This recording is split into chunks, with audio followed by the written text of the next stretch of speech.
It's been a rough year, but 2020 is finally over. Millions of Americans lost their jobs due to the pandemic, with little to no financial support to weather through the storm. Not only do people have to worry about the Rona, they also have to stress out about their finances. 2020 truly did a number on people's health and their wallets. What's up everyone, my name is Zifo. Happy New Year, hope you're all having a wonderful day and staying safe. In this channel, we talk about personal finance, frugal living, saving money, and investing in our future. In this video, we're going to be talking about how to build your financial goal for 2021 that will put you ahead of the money race and lessen your financial burdens in the case of another catastrophe. And we're starting right now.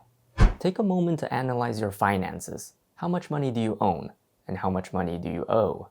Whatever those numbers may be, it is crucial that you have a goal that will put you in a better situation at the end than when you first started. No one wants to go backwards in life. We all want to grow, develop, and get better. Everyone will be different. It's going to be harder for some people than others. Different people come from different financial backgrounds, and not everyone will have the same starting line. But if you have a financial goal, then you won't be running this money race going in zigzags and backtracking and being lost. You'll know exactly where the finish line is and what you need to do to get there. Whatever it is, your financial goal must be SMART. This stands for specific, measurable, achievable, relevant, and timely. Let's take, for example, a financial goal that everyone needs to have, and that is to make an emergency fund. Why do I need an emergency fund, you ask? Well, let's say in the case of an emergency like a global pandemic, where millions of people are losing their jobs and have no money for food and housing. An emergency fund might just come in handy. Be very specific on what your emergency fund is going to be used for. Saying something like, my emergency fund is going to be for something that's important will not work as well as saying, my emergency fund is going to be for when I specifically lose my job and have no money to pay for the house.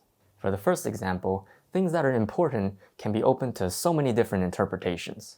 Say you need to go hiking next week with your buddies and you need to buy a new pair of hiking shoes.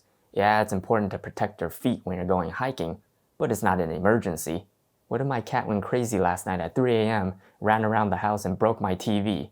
My TV's pretty important, and I want to replace it, but it's not an emergency. The point is to be as specific as you can when making your emergency fund goal, so then when that type of emergency does happen, you'll know exactly what to use that money for. After you specified what your goal is, make sure there's a way to measure your progress for that goal. Imagine you're trying to work out at the gym for 3 months, and you see absolutely no results. I spent all this time and energy exercising, but I still look the same. Your motivation is getting thrown out the window, and you're going to give up instantly. 3 months of hard work and you see no progress? Imagine how you'll feel. I know, because that happened to me before. Whatever we're working on, we want to see progress. We want to get that feedback of knowing whatever we're working on so hard is actually working. This gives us the motivation to continue our endeavors and pushes us to keep going. If you're saving money for an emergency fund, deposit a little bit of money each week or each month, and over time, you'll see it grow. When I first started my emergency fund, I only deposited a few $100s each month. Over time, it became a couple thousand, and now I have well over $10,000 in there. I saw the progress of it going slowly from hundreds to thousands, and that's what motivated me to keep going, because I know that my goals are being reached. Next is making sure that your goals are achievable to you. Let's say you're trying to save $20,000 by the end of the year. Pretty good goal, right? But what if you're only making $40,000 in that year?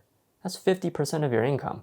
You have a great ambition for saving so much money, but is it going to be achievable to you? Saving 50% of your income is definitely achievable within the FIRE community, but that often requires extreme discipline and frugality, living below your means and limiting expenses.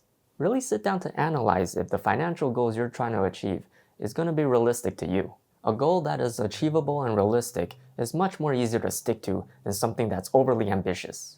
If you're shooting for a goal that's too difficult to achieve, you might lose motivation in the middle and give up on it altogether at the end. This ties back to the previous goal of being able to measure your progress. It's okay to start with a small goal. Get yourself used to the mindset and habit of forming SMART goals, and over time, you'll achieve tremendous results. The next part is having your goal be relevant to you. The goal you make needs to be relevant right now to your current life situation. Say you just graduated from college and you have a big pile of student loan debt. Not only that, you have to make payments on your automobile and your credit card. You decided to have the goal of investing into the stock market the same year because you learned that the stock market is a great way to grow your money and your wealth over time. At first glance, you might feel like this is a great allocation of your money, but if you look closely, whatever gains you accumulated this year from the stock market is easily offset by all the interest you have to pay extra from your auto loans, your credit card, and your student loans. These interests are the extra money that you have to pay on top of what you owe. This is like the bucket with holes example that I always like to use. Imagine you're trying to fill up your bucket with your precious resources, but on the bottom of that bucket is a hole. These holes of varying shapes and sizes are leaking out your precious resources depending on what kind of debt you owe. Plug up these little holes first before filling up your bucket. Maybe you want to have the goal of paying off your student loan or car payment first. Whatever it is, make sure that goal is relevant to your current life situation. Now finally, the last step is to make sure that your goal can be achieved within a certain time frame. Pace yourself to determine a starting time, a time in the middle, and the ending time. Let's say you made the goal of having an emergency fund worth 6 months of living expenses. You calculate that your monthly expenses accumulate to about $2,500 a month. So 6 months of that is about $15,000. So you start with $0, and after 3 months, you want to be able to save about $2,500, which is 1 month's worth of your living expense. And then after saving for about 6 months, you'll have approximately $5,000, which equals 2 months of your living expenses. If you keep this up, you should have enough money for your emergency fund in about 18 months. Some months you might be really good at saving money, while other months you might come up a little short. But that's okay, because by setting up various time markers within your goal, you're able to stay focused and on track to adjust your spending and saving habits accordingly.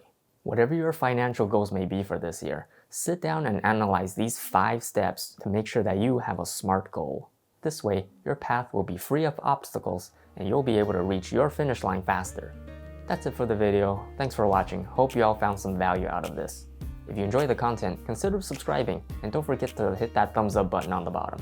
Also, comment below and let me know what your financial goals are for this year. Happy New Year and stay safe. I'll see you all next time.